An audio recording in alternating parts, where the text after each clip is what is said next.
The Book of Numbers. This fourth book of the Bible carries forward the story of Israel after their exodus from slavery in Egypt. God had brought them to Mount Sinai, and he entered into a covenant with them there. And despite Israel's rebellion, God had graciously provided a way for Israel to live near his holy presence in the tabernacle.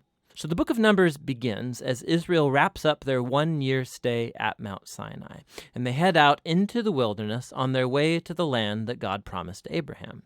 Now, the book's storyline is designed according to the stages of their journey. So the first section begins at Mount Sinai, but then they set out and travel to the wilderness of Paran. And then from there, they travel to the plains of Moab, which is right across from the Promised Land. Now, the first part opens with a census where the people are numbered. That's where the book gets its name. And then there are laws about how the tribes of Israel were to be arranged in their camp. So the tabernacle was to be at the center, and then around that, the priests and the Levites, and then around them, the 12 tribes neatly arranged with Judah at their head. Now, this was all an elaborate symbol about how God's holy presence was at the center of their existence as a people. This is all followed by a whole series of laws that develop the purity laws from the book of Leviticus. If God's presence was going to be in their midst, every effort should be made to make the camp pure, a place that welcomes God's holiness. In chapter 10, the cloud of God's presence lifts from the tabernacle and guides Israel away from Sinai out into the wilderness, and immediately things go terribly wrong. So in chapter 11, the people start complaining about their hunger and thirst and how they want to go back to Egypt. And then in chapter 12, Moses' own brother and sister begin opposing and bad-mouthing him in front of all of the people. This trip is not off to a good start. The next section begins as the Israelites arrive in the desert of Paran, about halfway to the Promised Land. And God tells Moses to send out the 12 spies, one for each tribe, so they can scout out the Promised Land. So when the spies all return, 10 of them say that there is no chance Israel can survive there because the Canaanites will destroy them. But there are 2 spies, Caleb and Joshua, who say that God can save them. But the 10 whip up the people into a fearful rage, and they start planning a mutiny. They're going to appoint a new leader and head back to Egypt. So God is understandably angry, and Moses intercedes on the people's behalf. He calls God to be faithful to his promises to Abraham. And so God does, but not at the expense of his justice. He gives these Israelites what they want, to not enter the land. And God sentences this generation to wander in the wilderness for 40 years until they die. Only their children will get to enter the Promised Land. Now, you'd think this severe consequence would wake them up, but it gets even worse. So in the next story, there's a whole group of Levites that begin a rebellion, and they challenge Moses and Aaron's leadership, saying that they have gone way too far. So God deals severely with these Levites, and he renews his commitment to Moses and Aaron as Israel's leaders.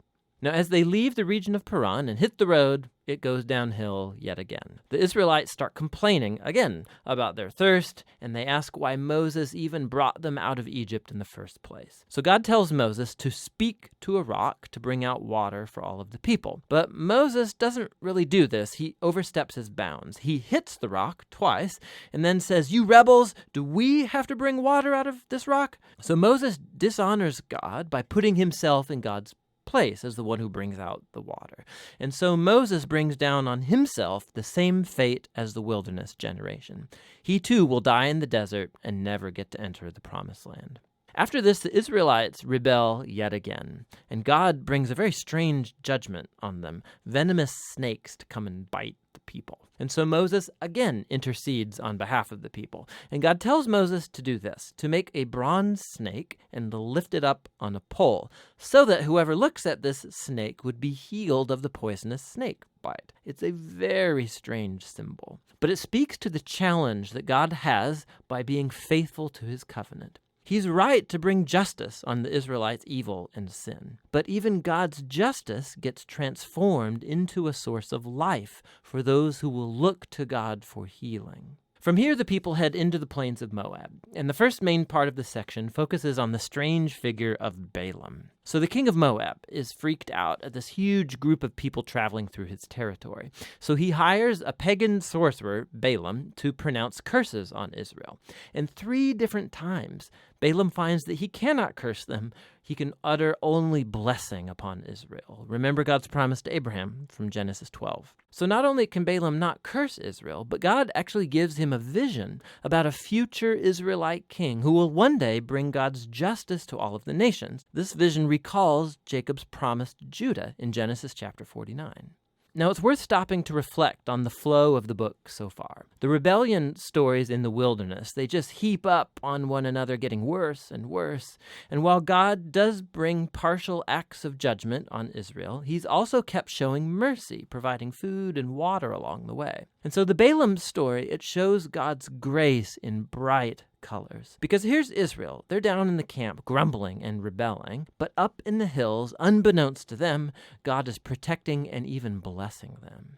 And it's this contrast between Israel's rebellion and God's faithfulness in the wilderness. That's what made these stories so important for later generations of Israel. So the wilderness stories are retold time and again by later biblical prophets and poets, and even by the apostles in the New Testament.